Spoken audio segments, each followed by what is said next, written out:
hay pequeños anuncios, las notas del registro fueron cargadas, espero que todos la puedan ver, así que por ahí pues la mayoría pues pasó el registro. Así que pues ya vamos en la recta final de este ciclo, así que no se descuiden. Prácticamente pues este registro lo vamos a ver un poco partido. ¿En qué sentido? Bueno, en que prácticamente pues esta es la última unidad que nosotros vemos que tiene que ver con electrónica de potencia como tal. O sea, cerramos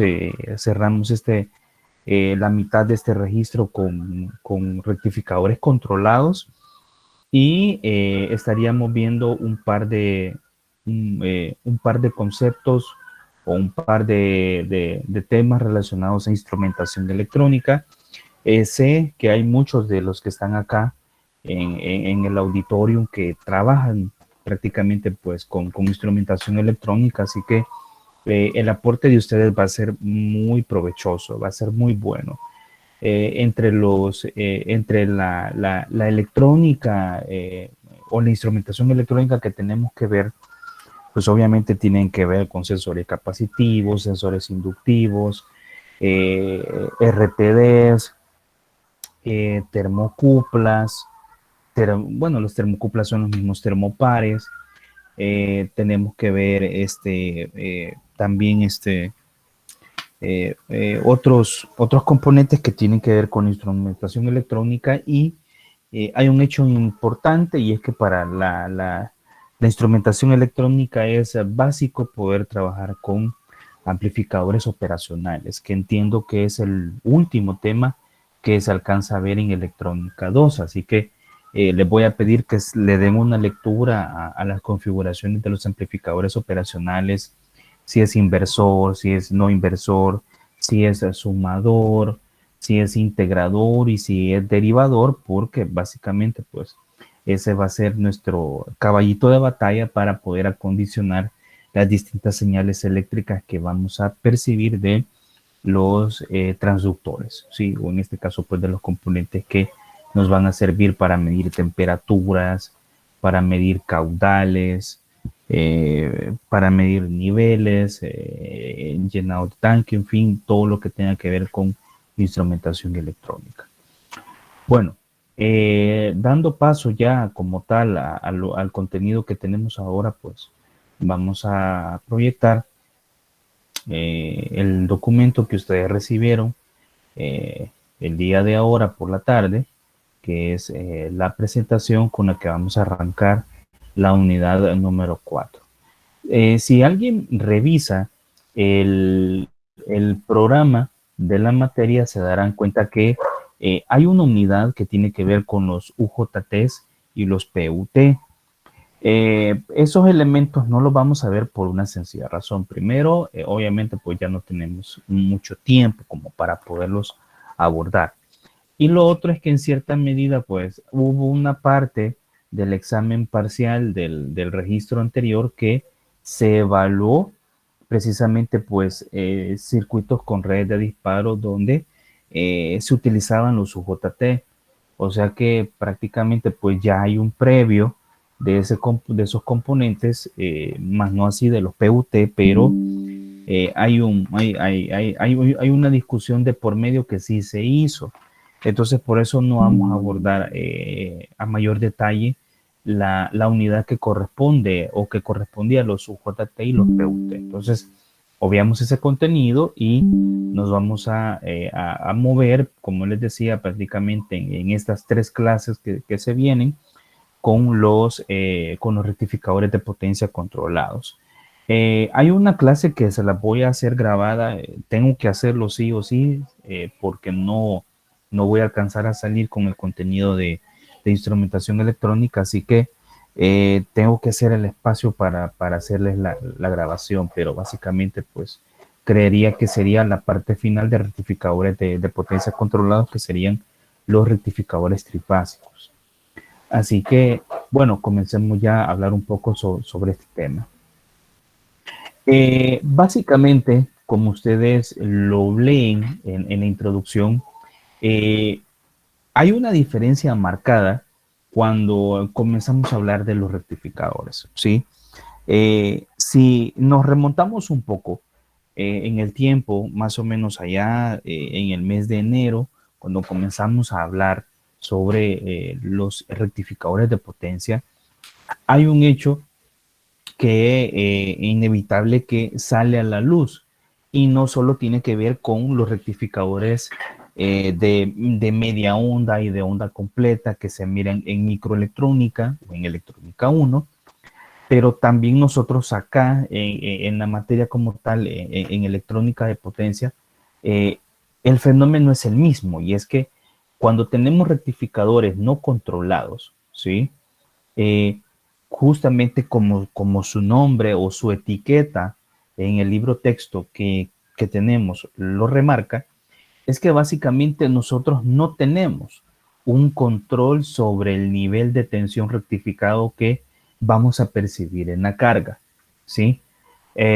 ¿Por qué lo decimos? Bueno, porque si nosotros regresamos un poco en el tiempo, como les decía, y vamos a revisar la clase o las clases que corresponden a la unidad uno, nos vamos a dar cuenta de que en el caso de los rectificadores no controlados, pues obviamente utilizan diodos de silicio, donde pues la principal razón de ser del diodo pues es tomar el semiciclo positivo y el semiciclo negativo de la onda senoidal disponible a la salida de los transformadores o básicamente pues del sistema trifásico de tensiones que nos puede dar una subestación, y no es nada más que agarrar las amplitudes y rectificarlas y mantener un único nivel de tensión en la carga. Así de simple.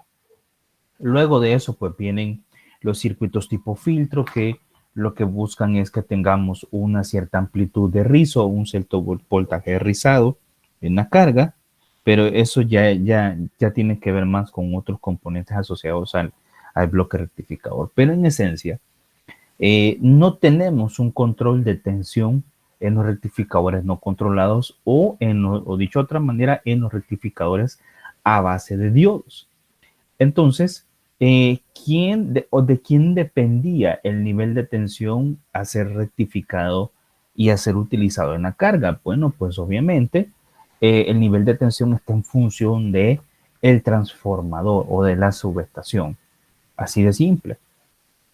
¿Por qué de parte de ello? Bueno, porque si ustedes recuerdan, y de esto vamos a tomar memoria o vamos a tomar elementos que ustedes ya vieron, eh, una pregunta, tanto en conversión de energía como instalaciones eléctricas industriales, siempre se menciona algo que se llaman cambiador de derivaciones. ¿Alguien me puede decir qué es un cambiador de derivaciones? O los famosos taps en transformadores. ¿Qué hacen los taps o los cambiadores de derivación? Alguien que me lo diga.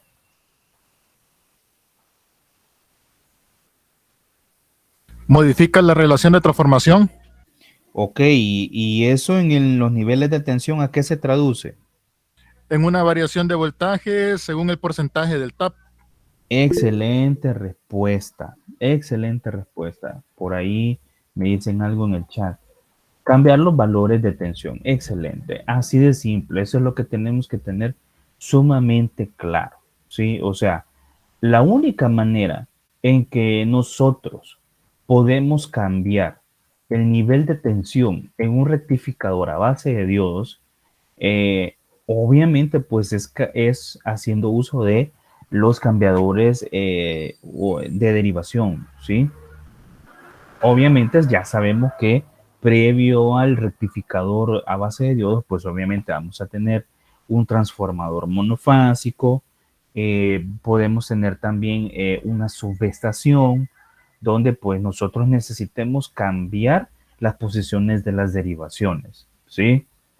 ¿Y por qué lo decimos? Bueno, porque eso es algo que físicamente en la subestación o el transformador se puede realizar.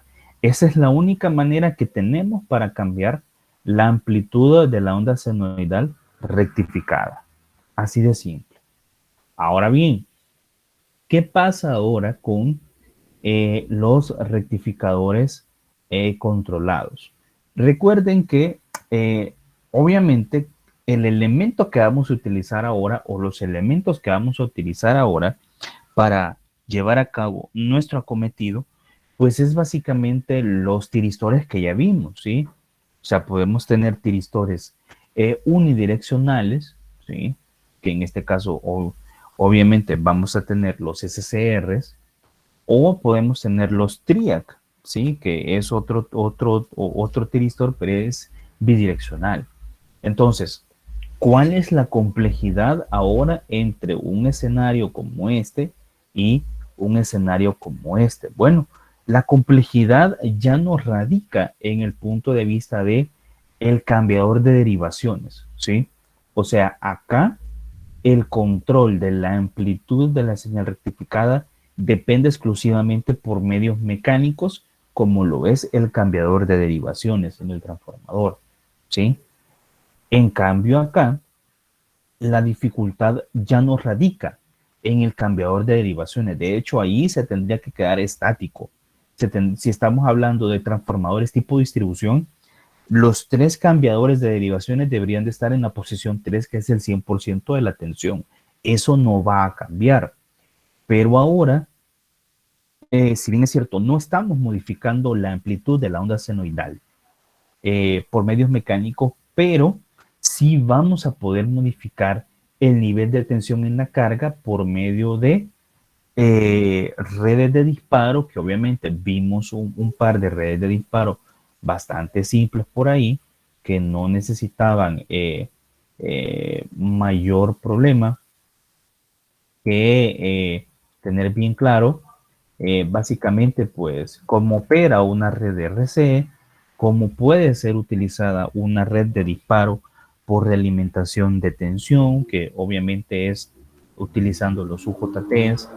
Podemos tener, podemos tener también redes de disparo donde podemos utilizar otros TRIAC o DIAC para poder generar el pulso de la IGT y poder activar los TRIAC o en todo caso pues algunos SCRs. Entonces esos elementos hay que tenerlos sumamente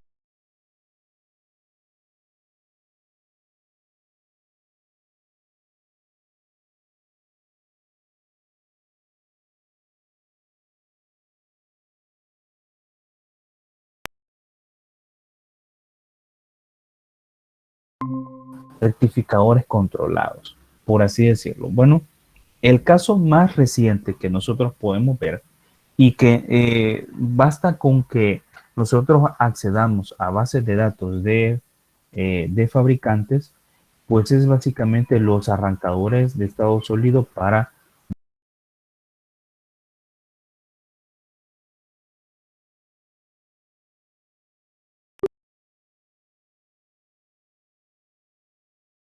ver con el hecho de utilizar IGBTs y poder reconstruir básicamente la onda senoidal a partir de un voltaje ya rectificado, ¿sí? O sea, aprovechamos la versatilidad de que los transistores pueden operar como interruptores y pueden switchar o pueden conmutar rápidamente, pues, o cambiar de estado rápidamente, y ahí es donde reconstruimos una onda senoidal.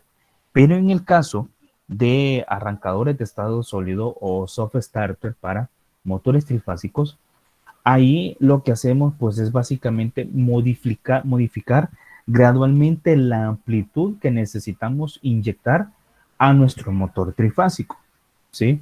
Así de simple. Entonces, ¿cómo voy modificando el nivel de tensión que requiere mi motor? Bueno, por cada ciclo de la onda senoidal, yo tengo distintos ángulos de retardo de disparo, ¿sí? Si ustedes recuerdan, en el caso de los SCRs, nosotros podíamos tener ángulos de retardo de disparo propiamente dichos de 0 a 90, ¿sí? Pero si ya implementábamos redes capacitivas, podíamos tener un poco más de ángulos de retardo de disparo, ¿sí? Si nosotros nos vamos a su contraparte bidireccional, que era el TRIAC, ustedes recordarán que el TRIAC puede aprovechar ambos semiciclos de la onda senoidal. Y de igual manera, nosotros podíamos tener un control de 0 a 180 grados en los TRIAC, dependiendo de la red de disparo que necesitáramos, pero, como repito, en el caso de arrancadores suaves para motores trifásicos, por cada ciclo de la onda senoidal se va modificando el ángulo de retardo de disparo, así de simple, ¿sí? Si queremos que arranque progresivamente con una rampa de 0, pónganle a 208 voltios, prácticamente pues yo tengo que crear toda la electrónica o la lógica de control para que mi ángulo de retardo de disparo varíe de 0 hasta 180 grados, ¿sí? Y ahí tendríamos una progresión del nivel de tensión que el motor está percibiendo, así de simple. Muy bien, entonces, luego de esa introducción, para tener claro, pues, obviamente, pues, la operación entre rectificadores a base de diodos y rectificadores a base de tiristores, eh, prácticamente, pues, siempre hay objetivos que queremos cubrir con esta unidad, que, repito, va a constar de 3 clases a lo sumo. Eh, Obviamente, pues comprender cómo es la operación y las características de los rectificadores controlados. Aquí nosotros ya entramos en el tema de que tenemos que saber en qué cuadrantes están operando algunos rectificadores, o para tener claro cuáles son los niveles de tensión que podemos tener en la carga. Otro objetivo que buscamos cubrir es que ustedes aprendan cuáles son los tipos de rectificadores controlados que a nivel teórico o a nivel pedagógico se estudian, ¿sí? Como para su implementación. Por otro lado, comprender cuáles son aquellos parámetros de rendimiento o parámetros de evaluación que podemos tener con respecto a los rectificadores controlados, que dicho sea de paso, pues son muy similares a los parámetros que teníamos para evaluar los rectificadores a base de diodos, que son los que vimos bueno, vimos al inicio de la materia, ¿sí? Y finalmente, pues vamos a buscar también aprender ciertos criterios como para poder analizar y diseñar circuitos rectificadores controlados. Eso ya tiene que ver un poco más con redes de disparo, tiene que ver también con básicamente pues técnicas de modulación para poder controlar los distintos puntos de fase de los ángulos de retardo de disparo para los rectificadores controlados, ¿sí? Entonces, eh, prácticamente eh, el primer circuito rectificador controlado que obviamente tenemos que analizar, pues es el que aprovecha exclusivamente pues el semiciclo positivo de la onda senoidal, ¿sí? Entonces, como ustedes recordarán, y por medio de la figura que estamos viendo ahorita, que es la figura 1, hay ciertos elementos similares a los que nosotros podemos verificar en un rectificador a base de diodos, ¿sí? Entonces, como podrán ver, básicamente pues tenemos nuestro circuito conceptual, ¿sí?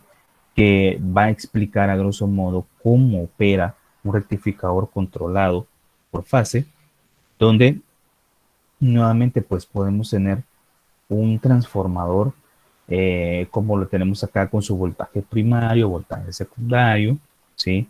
Podemos tener nuestra carga, que en este caso pues tenemos una carga meramente resistiva que no va a inyectar un desfase en la onda de tensión y la onda de corriente, ¿sí? Y tenemos nuestro elemento activo, que es el que va a ayudarnos a nosotros a poder, en cierta medida, rectificar o utilizar parte del semiciclo positivo de la onda senoidal. Entonces, nuevamente, recuerden, tenemos una onda senoidal que tiene un periodo de 0 a 2 pi, ¿sí? Y prácticamente, pues, en el voltaje que vamos a percibir en la carga tiene mucho que ver con nuestro valor de alfa, que ya sabemos que es nuestro ángulo de retardo de disparo. Entonces, una vez que comienza el semiciclo positivo, nosotros poco a poco vamos haciendo una progresión de tensión, ¿sí? Donde pues básicamente de 0 a alfa, pues el tiristor, si bien es cierto, está polarizado en directa, pero está en su modo de bloqueo porque no hemos alcanzado el valor de alfa para poder inyectar una corriente de disparo en la compuerta para este tiristor, ¿sí?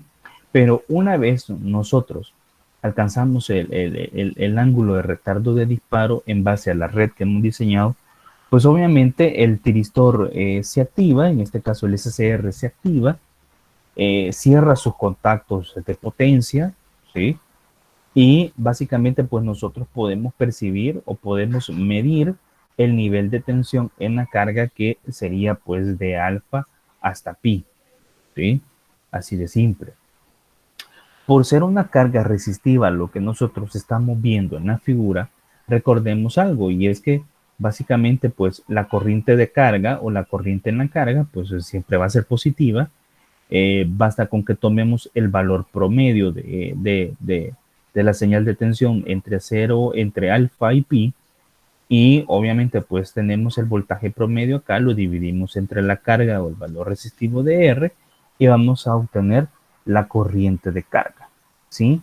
Y pues en el justo momento en el que el SCR va a operar para poder utilizar parte de la onda senoidal desde alfa hasta pi, recordemos que de 0 a alfa, pues todo este nivel de tensión que va a estar experimentando el SCR, pues va a estar ahí, pero no lo vamos a poder utilizar de cara a la carga, porque obviamente pues este sería el tiempo de retardo que el SCR espera que su red de disparo produzca la corriente de compuerta, ¿sí? Para que se le pueda inyectar al terminal de compuerta y que pueda salir por el cátodo del SCR, y obviamente pues cuando eso sucede el nivel de tensión idealmente en el SCR sería 0 voltios, aunque ustedes y yo sabemos que no va a ser así.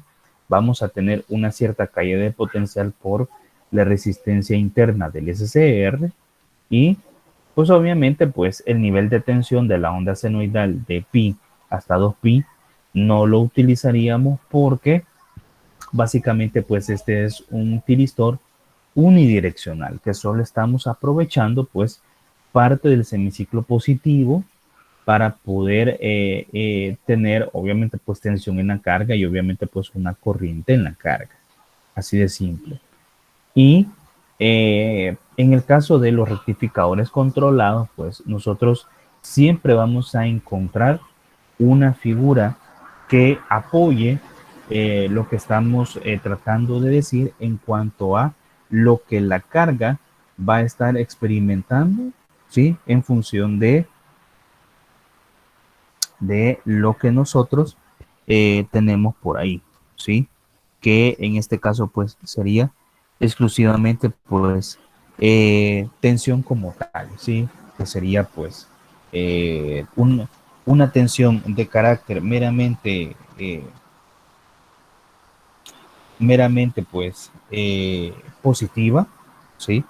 Entonces, si ustedes se remiten a la operación en los distintos cuadrantes del rectificador controlado, pues ustedes van a encontrar que esta aplicación solo tiene sentido en el cuadrante 1, ¿sí?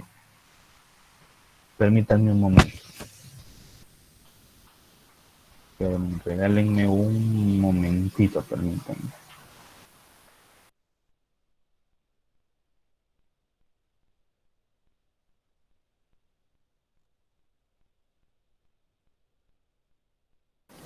Muy bien, entonces, como ustedes pueden notar, en el cuadrante número 1, pues obviamente vamos a tener una curva voltaje de salida, corriente de salida, o voltaje en la carga, corriente en la carga, o voltaje promedio de salida, corriente promedio de salida, donde pues la corriente promedio pues siempre va a ser positiva y el voltaje promedio de salida pues siempre va a ser positivo.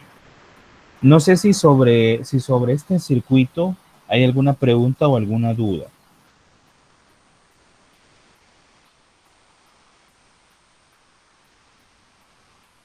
¿Hay alguna pregunta o alguna duda?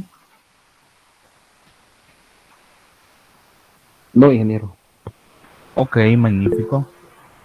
Ay, por ahí me dicen algo, ¿no? A ver. Por el momento todo. No, ingeniero, todo claro. Ok, magnífico. Por si me salgo de la clase, ingeniero, está lloviendo bien fuerte aquí. No sé si se va a ir la señal o algo.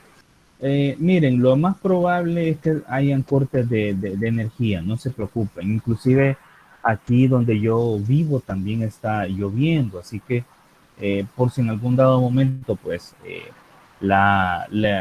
hay cortes de energía, pues ni modo, pues no podríamos hacer nada, ¿sí? Así que mientras no hay un corte de energía, démosle hasta donde lleguemos y pues ni modo, si hay un corte de energía, pues vamos a tener que parar, no se preocupen, pero es normal, ya entramos en invierno y los cortes de energía siempre se van a dar, pero no hay ningún problema, no se preocupen. Muy bien, bueno, ya hablamos un poco de esto, sí, ya no nos vamos a, a detener mucho en esto, ¿sí? Así que pues todo esto pues ya lo explicamos. Algunas ecuaciones propias de este rectificador. Bueno, lo primero que llama la atención pues es este comentario, ¿sí? Este comentario. La frecuencia de alimentación pues ya se sabe que es FDS y ahí nos dice un poquito la teoría básica sobre este rectificador controlado, que la frecuencia de rizo para, para este pues para este rectificador pues es exactamente la misma que la frecuencia de alimentación de la entrada. Si ustedes revisan, si se van al libro de microelectrónica o inclusive en este mismo libro que utilizamos de base, que es el de Rashid, se van a dar cuenta que para el cálculo de la capacitancia o el capacitor de filtrado de la señal de DC, normalmente nosotros nos tenemos que anclar a un valor que tiene que ver con la frecuencia de rizo que nosotros necesitamos definir para poder seleccionar la capacitancia que necesitamos.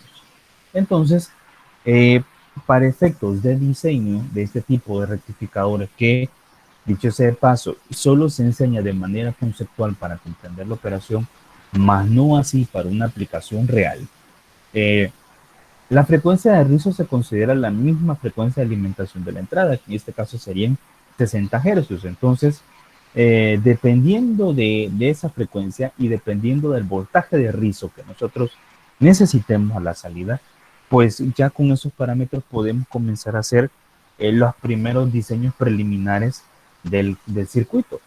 Obviamente, una vez que nosotros hacemos los respectivos cálculos, siempre tenemos que utilizar simuladores como para poder comprobar si realmente lo que tenemos a la salida es lo que habíamos planificado o previsto en cálculos, ¿sí? Obviamente tenemos que utilizar simuladores como Proteus, cosas así, básicamente. ¿Cómo encontramos el voltaje promedio de salida para rectificadores controlados por fase de medio ciclo? ¿Sí? Bueno, pues básicamente el voltaje de DC de salida pues depende mucho de la amplitud de la señal de entrada, que obviamente pues si es una onda senoidal como la que tenemos nosotros disponible en nuestra toma de corriente, pues sería 120 por raíz de 2, que sería 169.7 voltios, entre 2 pi por el producto de 1 más coseno de alfa, ¿sí? Recordando que el alfa para nosotros pues es obviamente el ángulo de retardo de disparo del diseño del circuito. Entonces ahí tendríamos el voltaje promedio de salida. Otra, Otro elemento muy importante que nosotros necesitamos también definir es el voltaje máximo de salida, ¿sí? que sería, pues, obviamente, la amplitud máxima, que sería 120 por raíz de 2 entre pi, ¿sí? Así de simple que eso, pues, se deriva, pues, de esta expresión también, ¿sí? Otro elemento importante es el voltaje normalizado. Si ustedes notan, para tener una idea de a qué equivale el voltaje normalizado, pues tiene que ver exclusivamente con una comparación de tensiones, ¿sí? Una comparación de tensiones donde lo que tenemos pues es obviamente el voltaje de salida versus el voltaje máximo que podemos tener, ¿sí? Entonces, en el caso de el voltaje normalizado para un rectificador controlado de un ciclo o de un semiciclo, pues sería pues 0.5 por 1 más coseno de alfa. Así de simple. No necesitamos mayor cosa que saber el ángulo de retardo de disparo para conocer pues el valor del voltaje normalizado. Lo otro es el voltaje RMS de salida, que obviamente pues también a nosotros nos interesa poder obtener cuál es el voltaje real o eficaz que va a poder entregar a la carga eh, el rectificador controlado. Obviamente pues va a depender de la amplitud de pico, que sería pues 120 por raíz de 2, y va a depender mucho del ángulo de retardo de disparo. ¿Sí? Entonces, como ustedes pueden ver, eh, en el voltaje de salida, en el voltaje normalizado y en el voltaje RMS de esta aplicación, ya podemos dilucidar algo. Por un lado, dependemos muchísimo de la amplitud de pico o el voltaje pico de la onda senoidal que podemos tener a la entrada del rectificador controlado, y también dependemos mucho del ángulo de retardo de disparo, ¿sí? O sea que a medida que nosotros vayamos haciendo un barrido del ángulo de retardo de disparo, podemos tener diferentes niveles de tensión RMS como distintos niveles de tensión de tipo DC a la salida. Y es lo que justamente nosotros veníamos diciendo, ¿sí? Desde la introducción de la clase, que ahora eh, en contraposición con los rectificadores a base de diodos, pues no teníamos la capacidad de controlar el nivel de amplitud de tensión en la carga. Y esta es la versatilidad que sí le da a los circuitos de potencia, pues obviamente el utilizar tiristores unidireccionales y tiristores bidireccionales, que es lo que andamos buscando al final. Es un control de tensión en la carga. Muy bien.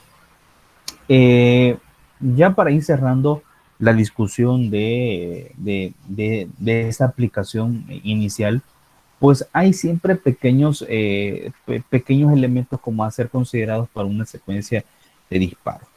En primer lugar, lo que nos dice básicamente, pues la teoría es que debemos de generar un pulso de señal en el cruce con cero positivo del voltaje de alimentación BDS. Cuando el libro se refiere a un pulso de señal por el cruce con cero positivo, pues no está haciendo nada más que alusión a la onda senoidal que va a comenzar a partir, obviamente, pues desde cero, ¿sí? Y comienza su progresión positiva. Pues nos piden a nosotros tener a la mano, pues, un pulso como tal, como lo que tenemos por ahí, ¿sí? Y por otro lado, pues, eh, retardar el pulso del ángulo alfa, que sería el ángulo de retardo de disparo deseado, ¿sí? Y aplicarlo entre las terminales de compuerta y cátodo de T1, que sería el tiristor 1, a través de un circuito de aislamiento de compuerta, ¿sí? Para aquellos que trabajan con instrumentación electrónica, cuando nosotros nos hablan de un circuito de aislamiento, ¿qué es lo que normalmente entendemos con esto? ¿Alguien me lo puede decir?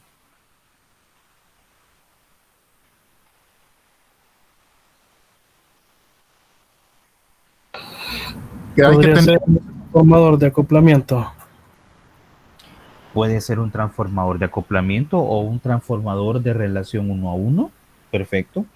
¿Qué otra técnica tenemos para aislamientos entre circuitos?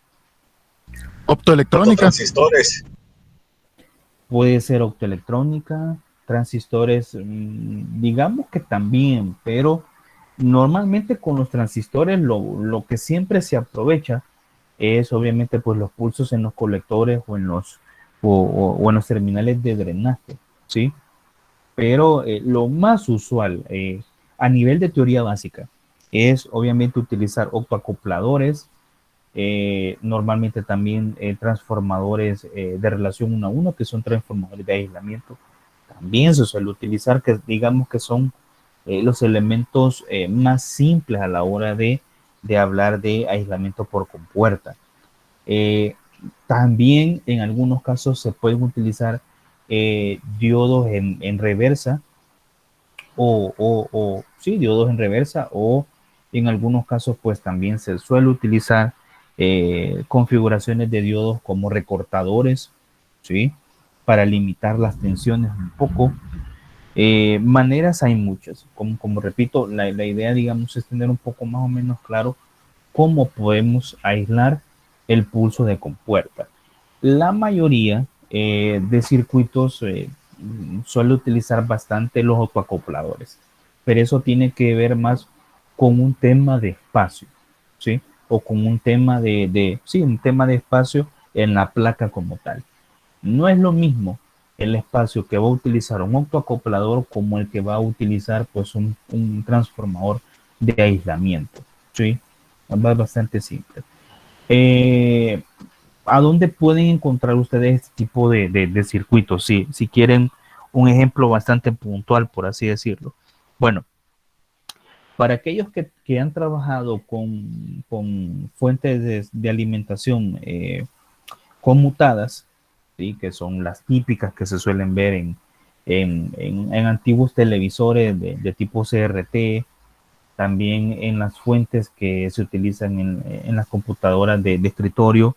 Cuando ustedes destapan, normalmente la fuente, pues van a encontrar lo típico, capacitores en entrada de AC, que son básicamente protecciones, van a encontrar el puente de diodos, posteriormente ustedes van a encontrar la etapa de filtrado, que son los capacitores de mayor tamaño, pero por lo general siempre hay un elemento que es o un autoacoplador o puede ser un transistor en todo caso quien pueda dar los pulsos para un transformador también de mayor tamaño que es el que nos va a dar los distintos niveles de tensión hacia las distintas partes de la fuente de alimentación. Entonces ahí también hay una parte de aislamiento y hay también autoacopladores que sirven para señales de retorno hacia la parte de la fuente conmutada. Entonces lo pueden encontrar ahí sin ningún problema.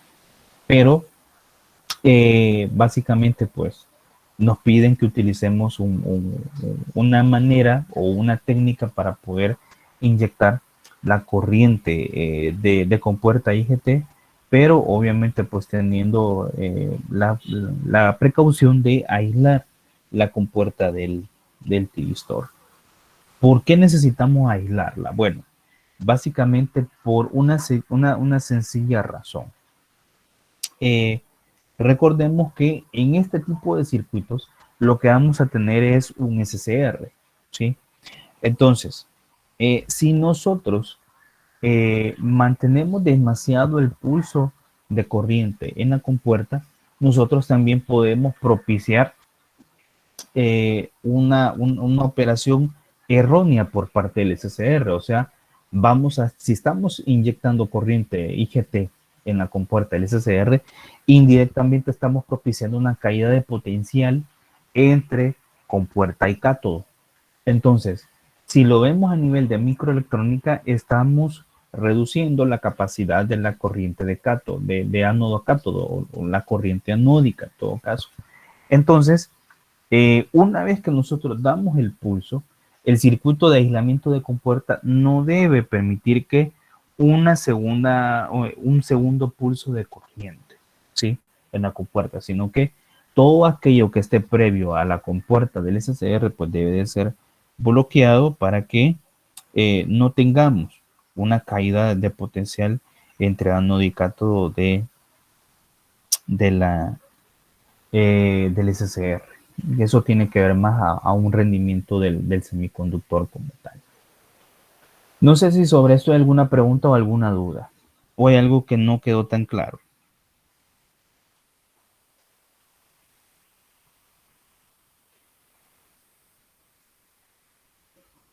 ¿Alguna pregunta, alguna duda?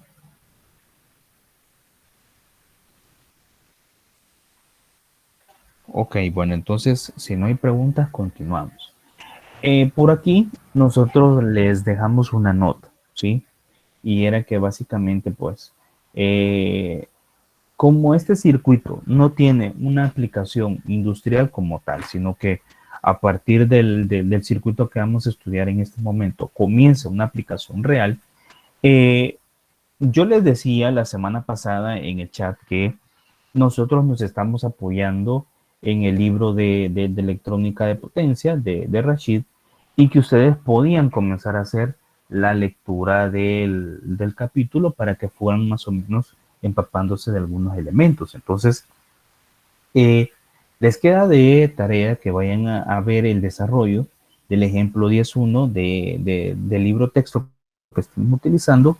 Ahí básicamente se comienzan a calcular los mismos parámetros de valoración de los rectificadores controlados, pero tomando las ecuaciones de los rectificadores a base de diodos. Entonces las ecuaciones son las mismas, lo que cambia es la manera de obtener los voltajes promedios de salida, las corrientes promedios de salida y los voltajes RMS, pero las ecuaciones y el contexto es exactamente el mismo. Entonces, este ejemplo les queda a ustedes para irlo a revisar, ¿sí? No lo vamos a desarrollar en la clase, sino que vamos a desarrollar el que sigue. Muy bien, entonces, una vez visto la teoría de operación de los rectificadores controlados por fase, vamos a ver, por decirlo así, el primer convertidor o el primer rectificador controlado monofásico, que en este caso pues tiene que ver muchísimo ya con la utilización no de un SCR, sino que ya la utilización de 4 SCRs conectados, obviamente, pues a extremos de un transformador. Entonces, vamos a hacer el análisis con una carga inductiva o una impedancia que tiene su efecto resistivo y su efecto inductivo que perfectamente puede caracterizar un motor, ¿sí?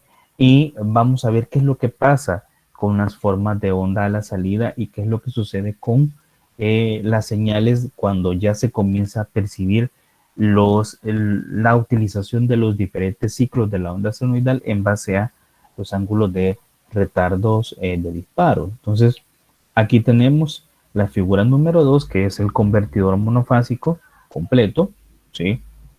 ¿Por qué le decimos completo? Bueno, porque básicamente lo que estamos haciendo es utilizar ya dos tiristores, ¿sí? En este caso pues son dos SCRs para el ciclo o un ciclo de la onda senoidal. Nuevamente tenemos que hacer un estudio de la forma de onda para poder comprender qué es lo que tenemos en operación de los cuadrantes del convertidor. Y es que básicamente cuando la onda senoidal comienza su recreación o su oscilación como tal, si lo analizamos de 0 hasta alfa, pues aquí a ustedes les va a aparecer que, por decirlo así, está en una operación T3 y T4, ¿sí? Pero, ¿qué es lo que sucede en realidad? Bueno, si asumimos en el semiciclo positivo estas marcas de polaridad positivo-positivo, nos vamos a dar cuenta que en realidad quienes están polarizados, ¿sí? En directa como tal para su operación, pues es básicamente T1 y T2, ¿sí? ¿Por qué? Porque este signo positivo es como que esté en el ánodo de T1 y este negativo esté en el cátodo de T2. Entonces, La combinación T1-T2 está en polarización directa, más no así T4 y T3, ¿sí? Por eso es que ustedes ven que acá, aunque aquí aparece que T3 y T4 están presentes durante esta pequeña parte de la señal senoidal que no está siendo utilizada en la carga, pero en realidad T4 y T3 están en una polarización inversa. Entonces, una vez que alcanzamos el ángulo de retardo de disparo alfa, es ahí donde precisamente T1 y T2 se activan, ¿sí? Y prácticamente pues la forma de onda o el voltaje promedio en la carga, pues es básicamente el que nosotros vemos reflejado desde el ángulo alfa hasta este otro ángulo de retardo de disparo que sería de pi más alfa. O sea que en realidad la carga que la hemos representado acá como una carga RL, ¿sí? Aquí lo que tenemos pues es básicamente, ¿sí? La forma de onda a la salida, que prácticamente sería desde alfa hasta pi más alfa. Pero dentro de la teoría que nosotros veíamos de la operación del SCR, nosotros entendíamos algo, y era que como nosotros estamos teniendo el primer cruce por cero de la forma de onda de la tensión en pi, si nosotros tuviéramos una carga meramente resistiva, justamente al llegar al valor de pi, T1 y T2 se apagarían, ¿sí? ¿Por qué? Bueno, porque recuerden algo, si bien es cierto, necesitamos un pulso de corriente para activar T1 y T2 por los diferentes medios que ustedes quieran, ¿sí? Pero hay un elemento del SCR que no lo podemos obviar y es la corriente de mantenimiento y la corriente de sostenimiento. Entonces, una vez que el nivel de tensión pues cae a cero, pues debemos de saber que también la corriente se va a venir a cero, ¿sí? Porque no tendríamos tensión en la carga, entonces por ende no hay una caída de potencial. Si fuera meramente resistiva, entonces no tenemos una corriente de carga. Pero si ustedes notan, en la gráfica de tensión de salida, todavía tenemos una cierta porción de tensión negativa entre pi y pi más alfa, ¿sí? Que sería esta pequeña muesca que ustedes ven acá de tensión. Entonces, para poder comprender por qué está esta muesca de tensión, tenemos que referirnos a la carga. Y es que tenemos un elemento que almacena energía, ¿sí? Que sería la inductancia. Entonces, pregunto yo, si ya tenemos claro que la inductancia almacena energía y que los tiristores se van a apagar hasta llegar a pi, ¿sí? Entonces pregunto, ¿quién está suministrando pues esta pequeña muesca de tensión para que sigan operando T1 y T2? El inductor. El inductor, perfecto, así de simple, el inductor. ¿Por qué el inductor? Bueno, porque al igual que un capacitor, el inductor no puede hacer un cambio rápido en la tensión o sea, no puede cargarse y descargarse de una forma rápida, ¿sí? Sino que siempre debe de haber un pequeño lapso en que el elemento que almacena energía debe de descargarse, y es justamente cuando llega a pi. Una vez que llega el nivel de tensión hasta pi, ¿sí? De pi a pi más alfa, el inductor comienza a percibir un cambio de polaridad en la forma de onda de la entrada, que en este caso sería en la onda senoidal. ¿Por qué? Porque tenemos un cruce por cero y de forma instantánea comienzan a percibirse valores de tensión negativos por la naturaleza propia de la onda senoidal. Entonces, este lapso de pi a pi más alfa es cuando el inductor se sigue descargando levemente, mantiene la polarización de T1 y T2 de forma positiva, pero Justamente al llegar a pi más alfa, ahí es donde básicamente pues el inductor ya ha descargado su mayoría de energía y es donde ya admite una polarización negativa, ¿sí? O sea, ¿qué quiere decir? Que aquí donde era positivo ahora es negativo y donde es negativo ahora es positivo. Entonces, si ustedes en su mente le ponen una polaridad positiva acá, venimos con este positivo y tenemos T3. Tenemos este negativo y tenemos T4. Entonces, es ahí en el ángulo pi más alfa donde se realiza el siguiente disparo de T3 y T4 y nuevamente pues tenemos tensión positiva, ¿sí? En el inductor y se procede a cargar nuevamente, ¿sí? ¿Hasta dónde? Bueno, prácticamente hasta llegar al siguiente cruce por cero que sería 2pi y en este siguiente ángulo que sería 2pi más alfa nuevamente, ahí vamos a tener nuevamente la siguiente secuencia de disparos que sería T1, T2. Y así se va a ir alternando, ¿sí? Entonces, como pueden ver ahora, esta aplicación tiene mucho más sentido, ¿sí? ¿Por qué? Porque estamos utilizando tanto parte del semiciclo positivo como parte del semiciclo negativo. Claro, también debemos de tener claro que la forma de onda es así, porque tenemos una carga inductiva en el modelo. Si no tuviéramos una carga inductiva, sino que tuviéramos la carga resistiva, prácticamente los tiristores T1 y T2 se apagarían en pi, de pi a pi más alfa se mantendrían apagados y en pi más alfa tendríamos que tener otro pulso de disparo, pero estaríamos desperdiciando esta pequeña porción de señal, ¿sí? Ahora bien, ¿qué pasa con la corriente de carga o la corriente promedio de salida? Siempre se mantiene positiva, por así decirlo, ¿sí? Siempre se mantiene positiva, por así decirlo, ¿sí? Vamos a ver, y vamos a ver, esta sería la IDS, que sería la corriente a la salida del transformador, ¿sí? Que prácticamente pues estaríamos experimentando pues valores positivos y negativos, ¿sí? Entonces, si ustedes pueden ver la operación en los cuadrantes, ustedes notan ahora que para este rectificador controlado, lo que tenemos ahora es que la corriente promedio de salida se mantiene positiva, la vamos a mantener exclusivamente positiva, pero yo ya puedo comenzar a ver que en el voltaje promedio de salida, yo puedo tener tanto valores positivos como valores negativos. ¿Por qué es esto? Pues ya lo explicamos. Aquí estamos haciendo uso del semiciclo positivo, parte del semiciclo negativo, que lo percibimos acá, que a eso se debe que tenemos voltaje de salida promedio negativo, ¿sí?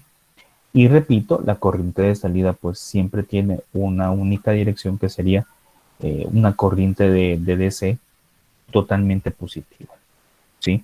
Pero se debe, repito, a que tomamos pues obviamente pues el valor que está acá, ¿sí? Por medio del circuito de filtrado, ¿sí? Pero la corriente IDS, que es la corriente que percibe el transformador, ¿sí? La corriente RMS de salida del transformador, pues sí ve esta parte donde pues una parte cuadrada o una señal cuadrada que es propiamente debido al tipo de señal que está retornando hacia el transformador. Muy simple. Y que obviamente pues tiene su componente armónico como tal y que hay que definirlo, ¿sí? Muy bien, creo que por acá tenemos pues básicamente la explicación que les acabo de dar. Lo tenemos pues en forma de texto para que ustedes lo puedan ver. Por acá tenemos pues algunas ecuaciones que nos van a permitir a nosotros estimar algunos valores muy importantes. Por un lado, recuerden, vamos a tener un voltaje promedio de salida que eso va a equivaler a 2 veces la amplitud de la señal pico dividido entre pi por el coseno de alfa. Es más que intuible porque estamos utilizando pues los pulsos o parte del semiciclo positivo, el semiciclo negativo. Nuevamente, si ustedes notan, dependemos mucho del ángulo de retardo de disparo del circuito para poder tener diferentes valores de amplitud a la salida. Eso no lo perdemos.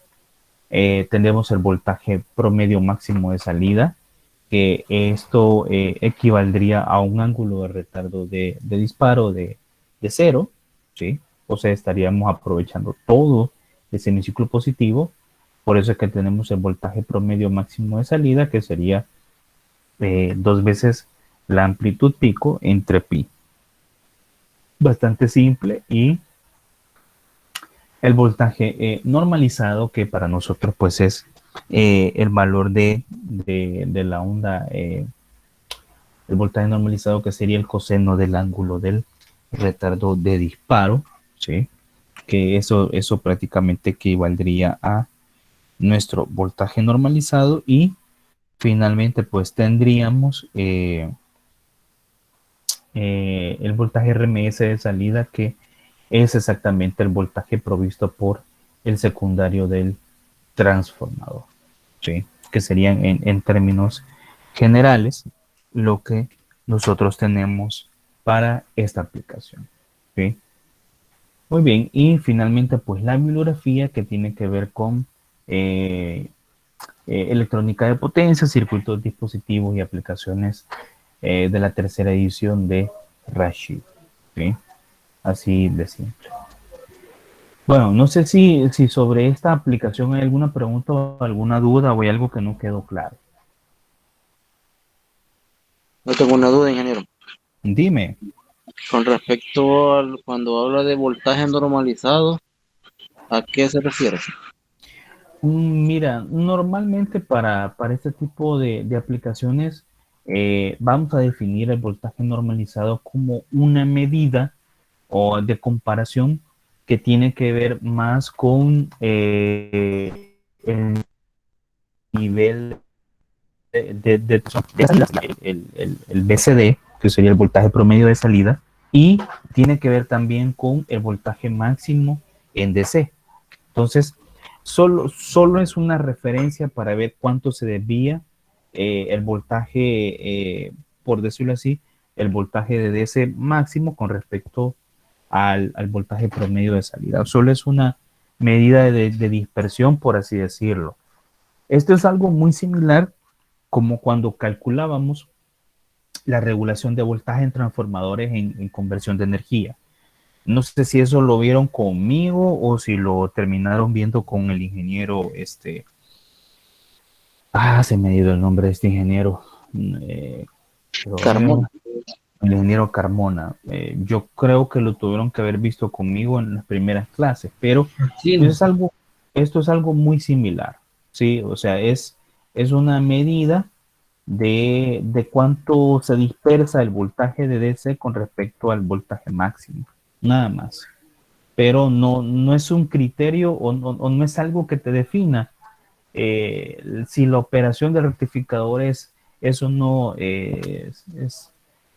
satisfactible, por así decirlo, o si el rectificador pues utiliza buena parte del recurso energético disponible, ¿sí?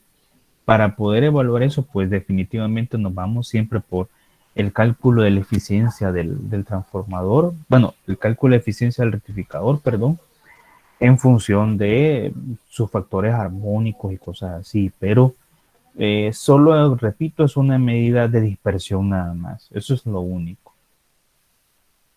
Ok, gracias, ingeniero, por la explicación. Ok, no sé si alguien tiene alguna otra pregunta, alguna otra duda de este circuito.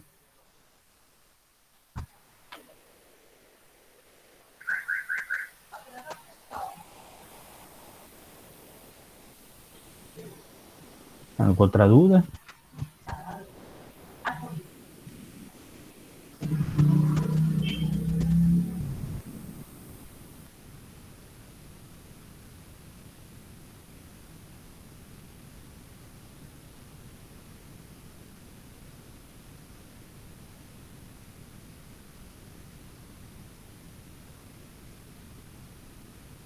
Bueno, muchachos, entonces, en estos 26 minutos que todavía nos restan, voy a dejar de compartir esto por acá, ¿sí?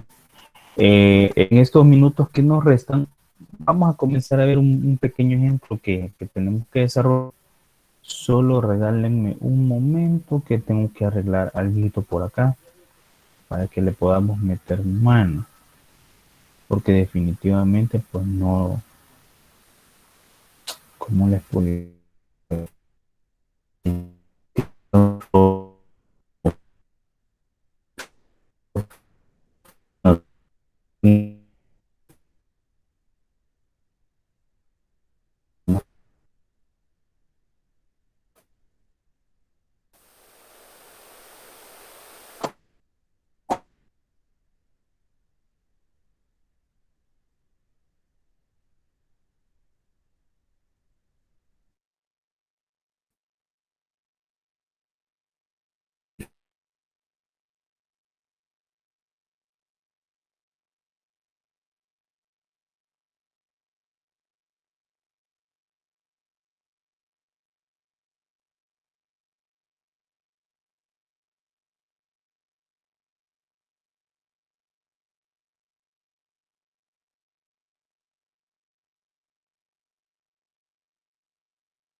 Ok.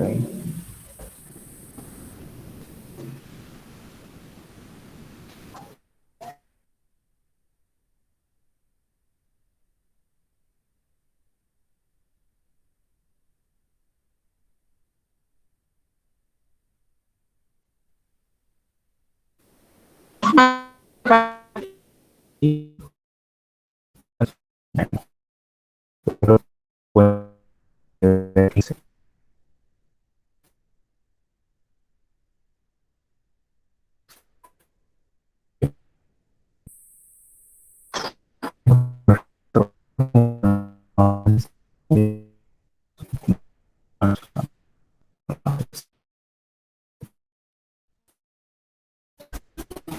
y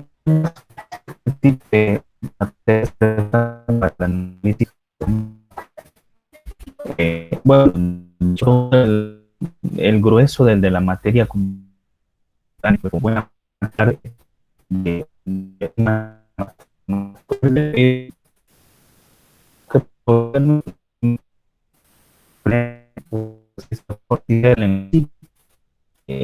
en rigor, no hemos hablado mucho de series de Fourier, pero en realidad buena parte del análisis de, de electrónica de potencia se sirve mucho de las series de Fourier.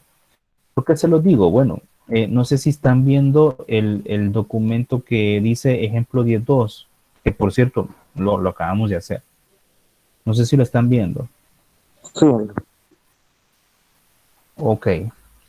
Si ustedes se van a repasar este ejemplo, se van a dar cuenta de algo, y es que nos piden a nosotros poder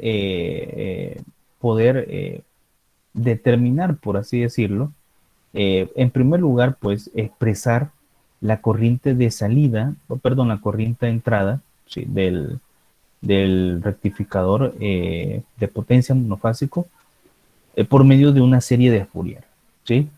Nos pide también de determinar el factor armónico, ¿sí? Nos pide determinar el factor de potencia, ¿sí? Y nos pide también el factor de F, ¿sí? En la entrada del rectificador controlado. Y por otro lado, nos pide que si tenemos un ángulo de retardo de disparo de pi tercios, como tal, o sea, nos está dando el ángulo ya en radianes, nos pide que calculemos el voltaje de salida, el voltaje normalizado, el voltaje RMS, ¿sí? El factor de forma, el factor de potencia, ¿sí? El factor de F, no me recuerdo cuál es la, no sé si es el factor de desplazamiento, pero no lo tengo tan a la mano ahorita. Pero lo interesante del asunto es comenzar a ver cómo se comienza a plantear una serie de Fourier, ¿sí?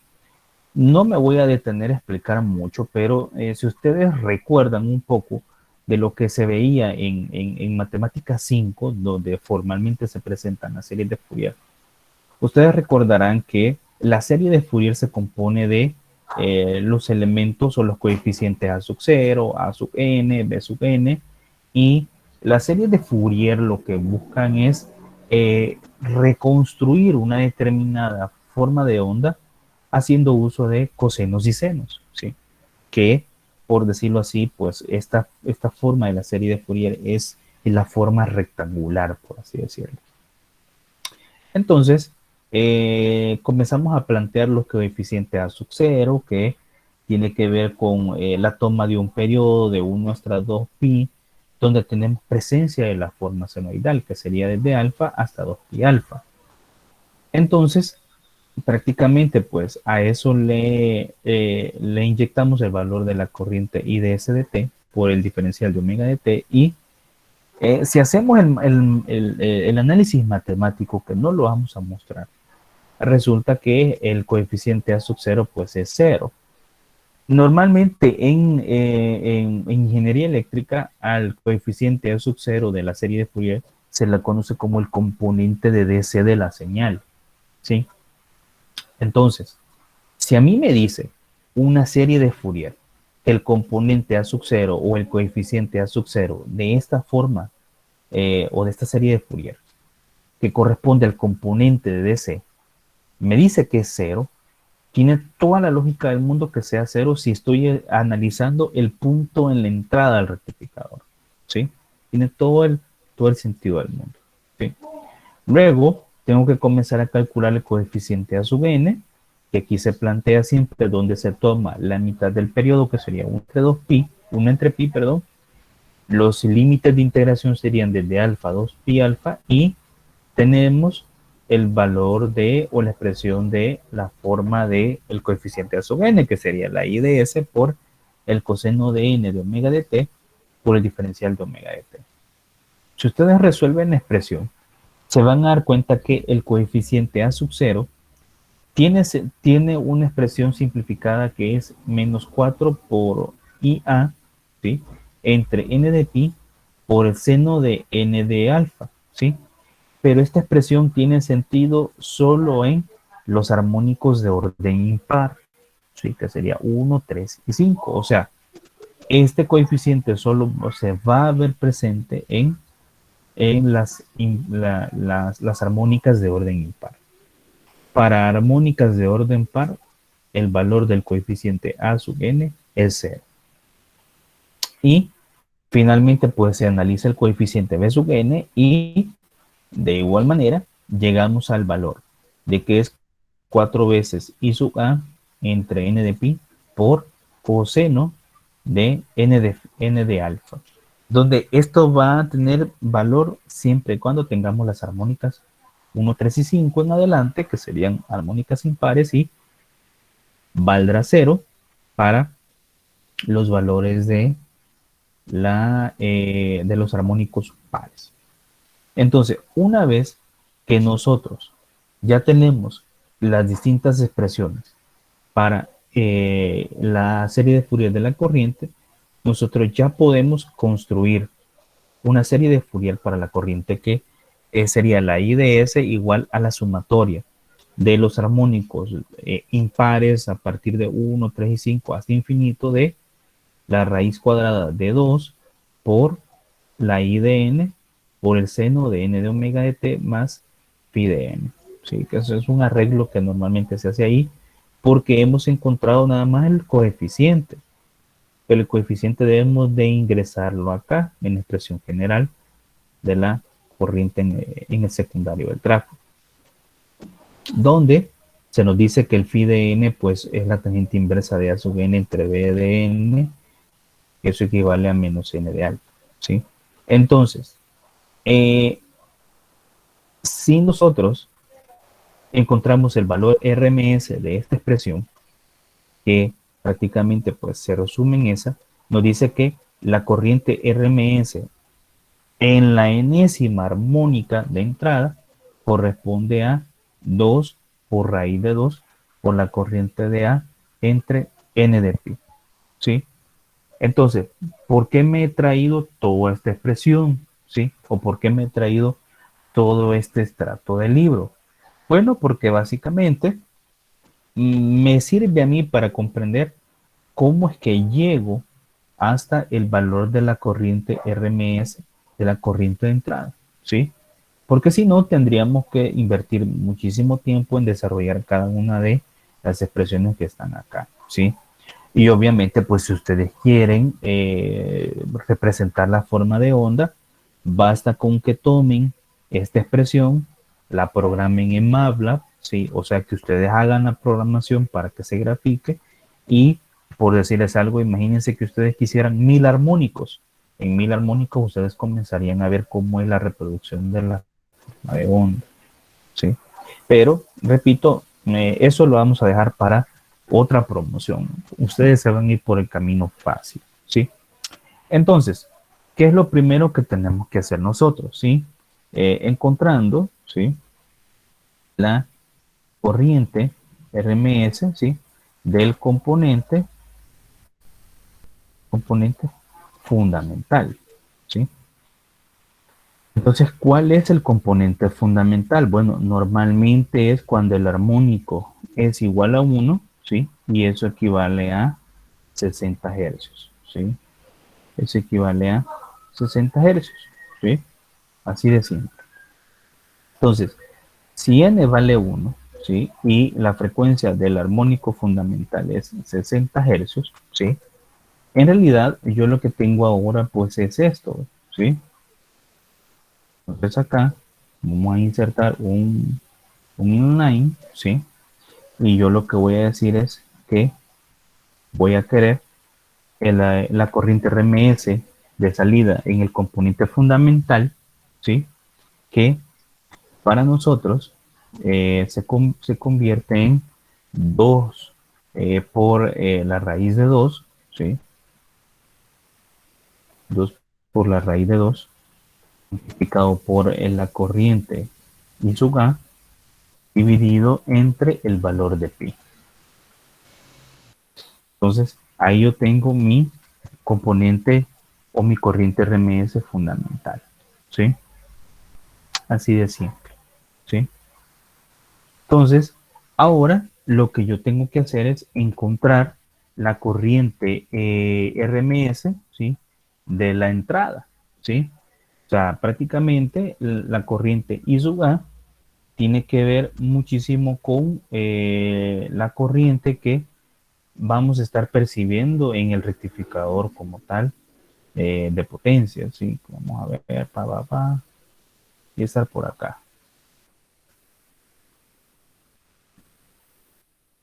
Ahí está. La corriente que aparece en la salida, pues es justamente esta que está acá, ¿sí? O sea, que sería la corriente que atraviesa la carga y sub A. Entonces yo tengo que encontrar ahora la corriente IDS que está en el circuito. Pero yo lo puedo encontrar de forma matemática, pero también me puedo ahorrar más tiempo, que sería evaluando realmente qué es lo que pasa en el circuito. Entonces, imagínense que estoy justamente en la operación entre alfa y pi, ¿sí? O entre alfa y pi más alfa. En este justo momento, T1 y T2 han entrado en operación, o sea, han cerrado sus contactos. Entonces pregunto yo, si el nivel de tensión ahora BDS cae directamente en la impedancia RL, ¿sí? Obviamente voy a tener una corriente I sub A, pero por simple expresión yo puedo ver que obviamente esta corriente I sub A se va a producir en impedancia, va a atravesar esta batería que tengo acá ejemplificada, que me va a servir para plantear ecuaciones tomando en cuenta los efectos inductivos meramente, pero esta corriente va a atravesar T sub 2 y va a retornar a BDS, va a atravesar la bobina y nuevamente va a salir por ese terminal y va a ser inyectada a T sub 1 nuevamente hacia la carga. Entonces, ¿qué quiere decir? Que mi corriente secundaria o mi corriente en el lado secundario del transformador en realidad se vuelve para mí también la corriente en la carga como tal I sub A, ¿sí? Entonces, yo puedo decir sencillamente que mi corriente en el secundario, ¿sí? Inclusive hasta lo podemos poner mi corriente secundaria, ¿sí? Para no confundirnos, va a ser exactamente a mi corriente I sub A, ¿sí? ¿Y por qué necesito saber eso? Bueno, porque con esto yo ya puedo encontrar el factor armónico, ¿sí? Tomando en cuenta los resultados que yo ya tengo, ¿sí? Y recordando o revisando el material que nosotros dimos para los rectificadores a base de diodos, recordarán que el factor armónico no es nada más que la raíz cuadrada, ¿sí? De esta expresión, ¿sí? Aquí tenemos un cociente que sería la corriente secundaria, ¿sí? Dividida entre la corriente RMS del armónico fundamental, ¿sí? Esto lo elevo al cuadrado, ¿sí? Y a esto le resto 1, ¿sí? Entonces, ¿qué quiere decir? Acá lo que voy a necesitar es insertar precisamente las expresiones que nosotros ya tenemos por acá, ¿sí? La corriente en el secundario, ¿sí? Que sería la I sub A, ¿sí? La corriente que vamos a tener del componente fundamental y esta que está aquí, ¿sí? La vamos a inyectar por acá, ¿sí? A esto le vamos a restar, esto lo vamos a elevar al cuadrado, ¿sí? Esto le vamos a restar 1, ¿sí? Entonces, vamos a ver, esto me quedaría de la siguiente manera, miren, no, solo vamos a dejar por acá. El factor armónico, ¿sí? ¿Cómo me quedaría entonces ya en la raíz? ¿Sí? Vamos a ver. Pregunto, ¿las corrientes I sub A se anulan o permanecen? A simple vista.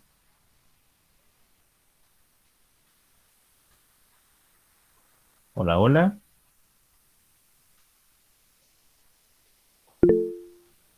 ¿Las corrientes I sub A o las corrientes ya en la carga se anulan o permanecen? Alguien que me responda.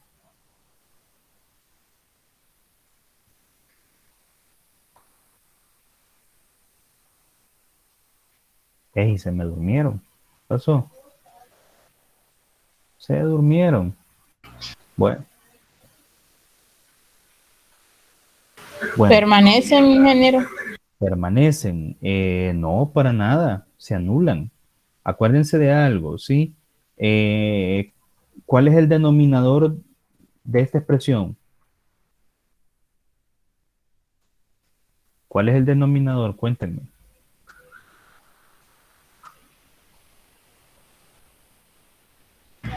1. Es 1, correcto. Entonces, ¿qué quiere decir? Que este 1 entre esto que está aquí, obviamente, pues, que representa que este pi pasa al numerador, ¿sí? Y vamos a ver, este pi pasaría al numerador y abajo, pues, se mantendría exclusivamente el 2 por raíz de 2, ¿sí? Entonces yo ya tengo esa expresión, las corrientes en la carga se anulan y me quedaría esta expresión. Alguien que pueda calcular esto y me dé el valor del factor armónico, por favor. ¿Cuánto es más el valor del factor armónico?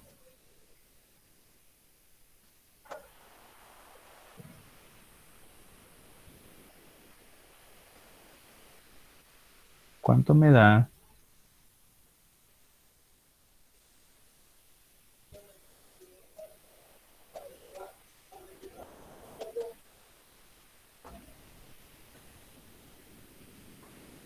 ¿Cuánto me da?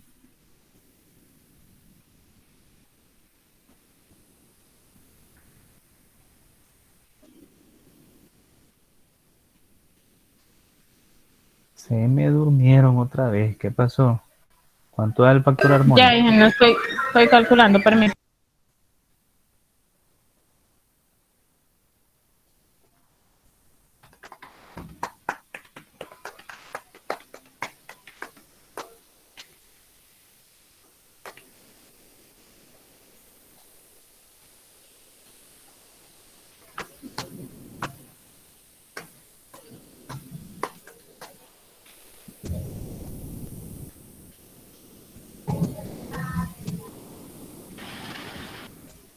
A mí me dio 0.4834. 0.4834. Excelente. Vamos a poner acá o 48.34%. Excelente. ¿Alguien que pueda confirmar eso, por favor? Sí, eso es. Ok, excelente, gracias. Magnífico. Otro elemento que nos hace falta a nosotros es calcular, fíjense bien, es el factor de desplazamiento, ¿sí? Entonces, ese, por el momento, lo vamos a dejar simplemente expresado, ¿sí? Porque no tenemos nada como calcularlo, ¿sí? Entonces, el factor de desplazamiento para nosotros, prácticamente, si ustedes recuerdan, pues es el ángulo, ¿sí? El factor de desplazamiento, pues es el ángulo que tiene que ver con el voltaje y la corriente a la componente fundamental, ¿sí? Entonces, para casos aplicativos, nosotros lo vamos a dejar de esta manera. Miren, vamos a poner el coseno, ¿sí? El ángulo phi, a ver, el coseno del ángulo phi, ¿sí? Que sería la componente fundamental, ¿sí? Y eso va a equivaler al coseno, ¿sí? De el ángulo de menos alfa, ¿sí? Lo vamos a dejar expresado nada más, ¿sí? Y posteriormente, pues, el factor de potencia, ¿sí? Para nosotros, pues, tendría, de igual manera, lo dejaríamos expresado, ¿sí? El factor de potencia lo dejaríamos como 2 raíz de 2, ¿sí? 2 raíz de 2 entre pi por el coseno de alfa, ¿sí? Esto ustedes lo pueden obtener haciendo la división de la corriente RMS al componente fundamental dividido entre la corriente secundaria multiplicado por el factor de desplazamiento, pero lo vamos a dejar por aquí expresado, nada más. A ver, esto quedaría el cociente de alfa aproximadamente, ¿sí? Entonces, esto nosotros lo tendríamos para la resolución del literal A, por así decirlo. Respecto al literal B, lo vamos a dejar en stand-by porque ya son 8:28 y pues ya prácticamente pues hemos llegado al final de la clase y pues no pretendemos tampoco llegar a las 9 de la noche porque todos tenemos que ir a trabajar mañana. Así que solo esto lo vamos a dejar pegadito por acá para saber que hemos llegado, ¿sí? Hasta esta condición, ¿sí? La próxima semana estaríamos, esto lo vamos a poner a 10 de una vez. La próxima semana estaríamos finalizando la otra parte del ejemplo, ¿sí? Solo una recomendación nada más. Miren, por lo general, nosotros hasta ahorita en los registros 1 y 2 no hemos pedido un desarrollo con series de Fourier, así que cuando ustedes vean ejemplos de este tipo, eh, no se compliquen hasta cierto punto. Si no tienen tiempo como para desarrollar por series de Fourier algo que les pide el libro, pues no lo hagan, requiere mucho tiempo. Eh, Ahora, si ustedes lo quieren hacer por medio de una calculadora programable, lo pueden hacer, pero No hemos pedido desarrollo de series de Fourier en los registros 1 y 2, mucho menos lo vamos a pedir en este porque ya vamos de bajada. Así que solo verifiquen la información, vean lo que se obtiene en los coeficientes A sub 0, A sub n y B sub n, y pues por obvias razones hay insumos que la serie de Fourier da como este, que es donde sí se parte para lo que queremos demostrar en clase, pero no entren en aquello de querer hacer los desarrollos de series de Fourier porque no los vamos a pedir en el parcial final, ¿sí? Sí, digamos, vamos a necesitar ciertos insumos, pero aunque fuese necesario desarrollar series de Fourier, para eso tenemos calculadoras programables y solo tenemos que tener claros los límites de integración, pero dudo mucho que lo vayamos a utilizar. Dudo muchísimo. Así que nada más como manera de recomendación. Bueno, muy bien. Entonces, recuerden, prácticamente pues ya estamos de bajada con el ciclo. El texto que estamos utilizando para las clases es el capítulo 10 del libro de electrónica de potencia de Rashid, por si alguien quiere seguir avanzando. La próxima semana comenzaríamos a ver los circuitos rectificadores controlados completos, que ya involucra utilizar más tiristores. Y la siguiente clase, pues que ya sería la tercera de esta unidad, pues ya hablaríamos de rectificadores controlados, ¿sí? Así que no sé si alguien tiene alguna pregunta o alguna duda o algo que se nos haya quedado.